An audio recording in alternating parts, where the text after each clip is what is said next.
I'm gonna try to knock out all of my takeaways in one episode, but it probably won't happen. That is the best episode them niggas have produced since Battle of the Bastards, and I think it's almost unequivocal. That would be the season finale of season 6 of Game of Thrones. I mean, what's even close? Like, what's even the same ballpark? Episode or season one, House of the Dragon had some heaters, admittedly. The one where Viserys announces the Song of Ice and Fire or whatever was pretty hype. Generally, all the moments between the two lineage of children were pretty hype. Um, but I really, man, I mean, that was everything Game of Thrones has ever been. The conniving, the interfamily struggles, fire ass hype moments with dragons, cowardice, intentional deaths that have to happen for the sake of politics to go the way it's supposed to go. No accidental bullshit. Um, uh, Other emotionally positive family moments. I mean, it was everything the Game of Thrones has ever really been, and to that degree, I don't even know what's close. Like a chicken on my fucking lip. We're just gonna go down. These are all in chronological order. Just finished it maybe 10 minutes ago. Number one, Night nigga, you gotta hold that. I think that's Sir Laurent. Sir Laurent, you gotta hold that shit. That L, you gotta hold that. Um, Emma Darcy is illmatic in these motherly sad scenes.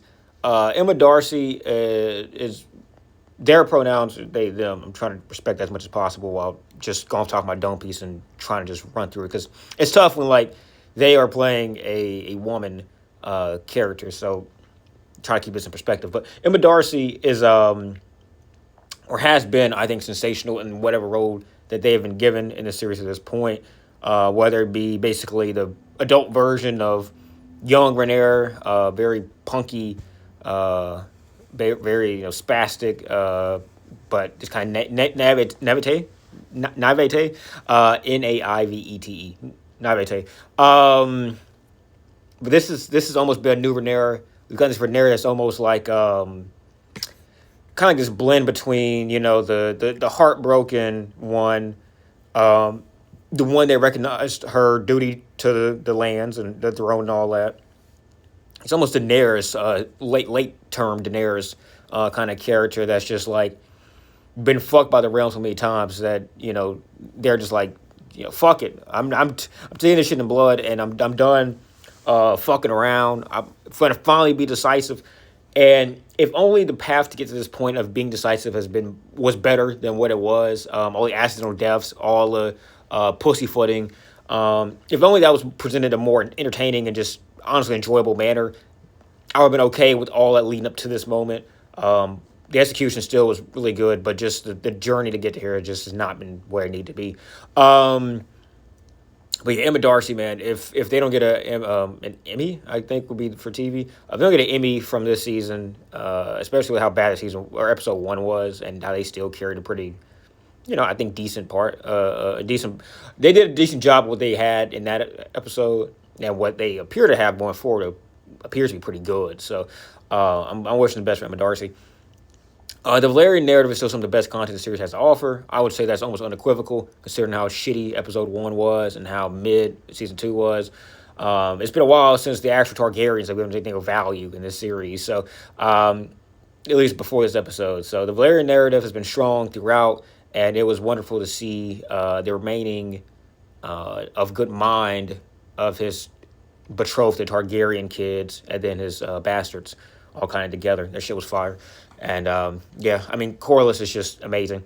Nushay is what I refer to this light-skinned lady. I don't know what ethnicity she is, but I don't know. I don't even know her name. I'm calling her Nushay. Nushay would have put up Hall of Fame numbers to Game of Thrones. In this kind of constrained, limited version in terms of episode counts that House of Dragons gets. Because, I mean, effectively, they're getting what, like 7 episodes this season, because episode 1 was supposed to be in the last season. I mean, they're getting about like 8 episodes a pop each season. In a way, in a world where they could do more, and I mean, even the source material does not allow itself for more development of just kind of talking and chit chatting.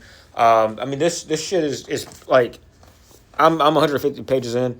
it's just recounts of rumors and hearsay and all that. The fact they've even fleshed a real like 4 seasons out of this shit is pretty impressive in of itself. Although I have not gotten to the actual like era of Rhaenyra and all of them, but assuming it's pretty much like this, it does not lend itself towards much narrative, just kind of world building, honestly. So considering that Shay's still having this kind of pronounced impact on each scene that she's in of being a real schemer, while not being allowed to actually do said scheming, she at least gives you that indication, right? I'm 100% sure they're giving us Rhaenyra, Alicent lesbian moment. I said this pretty much during the Shay moment because the Shay kind of Rhaenyra like commentary, both between the two of them and with Daemon, is that there's a little bit of love for scorn going on outside of just the politicking, and I think Rhaenyra is bi.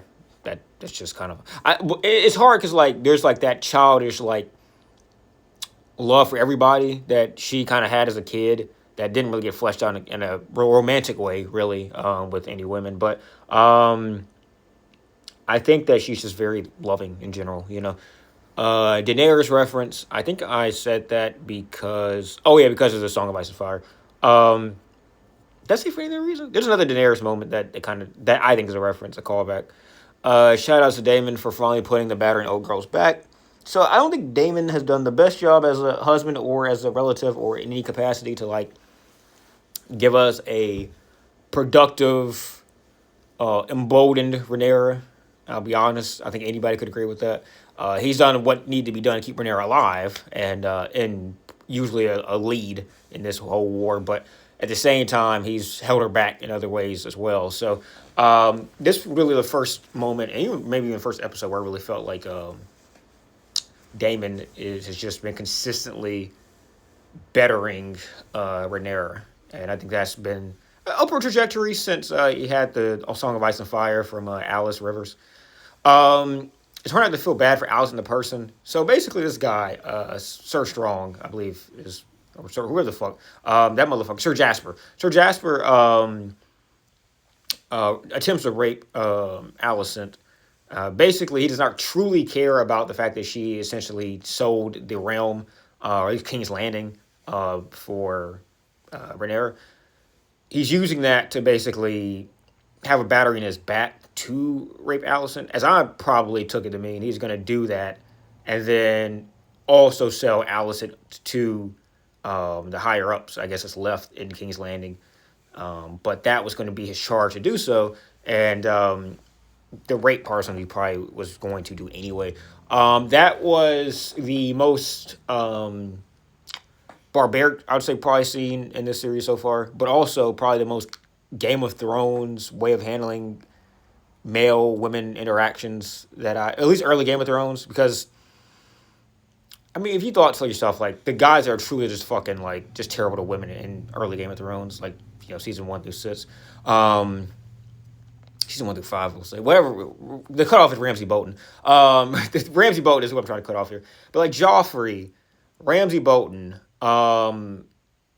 just dudes like that, like the monsters in that series, that felt like that. That's what that felt like to me. Now, obviously, it's uncomfortable to watch. And, you know, it kind of... They kind of hit you with the okie doke where she has like the fake out where she like knocks some shit against his head. You think, okay, well, she can get out of there.